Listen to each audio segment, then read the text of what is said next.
എല്ലാവർക്കും എൻ്റെ പുനർജനി ജ്യോതിഷത്തിലോട്ടും ഹസ്തരേഖയിലോട്ടും സ്വാഗതം.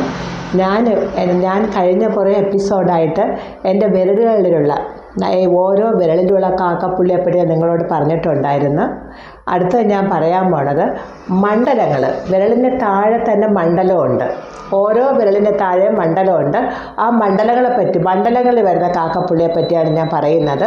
ആദ്യമായിട്ട് ഞാൻ പറയാൻ പോണത് നമ്മുടെ പെരുവിരൽ.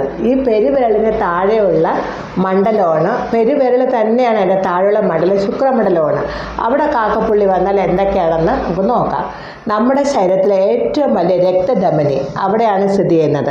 ഇവിടെ കാക്കപ്പുള്ളി വരികയാണെങ്കിൽ നമുക്ക് ശുക്രമണ്ഡലം, ശുക്ര സ്ത്രീയാണ് നമ്മൾ ജ്യോതിഷത്തിലായിരുന്നാലും സ്ത്രീയായിട്ട് റെപ്രസെൻ്റ് ചെയ്യണം. അതുപോലെ തന്നെ ശുക്രമണ്ഡലത്തിൽ എന്തെങ്കിലും ഒരു കാക്കപ്പുള്ളി വരികയാണെങ്കിൽ കുടുംബപരമായിട്ടുള്ള പ്രശ്നങ്ങൾ, ആരോഗ്യപരമായുള്ള പ്രശ്നങ്ങൾ, നമ്മുടെ ശത്രുദോഷം, ഇതെല്ലാം നമ്മുടെ സുഖം, ലക്ഷൂറിയസ് ലൈഫ്, സെക്ഷൽ, ഇതെല്ലാം ഈ കാക്കപ്പുള്ളി ഉണ്ടെങ്കിൽ നമുക്ക് അതിനെല്ലാം വിഘ്നമാണ്, തടസ്സമാണ്. അതാണ് ഞാനിവിടെ ഈ ശുക്രമണ്ഡലത്തിലെ കാക്കപ്പുള്ളിയെ പറ്റി പറയുന്നത്.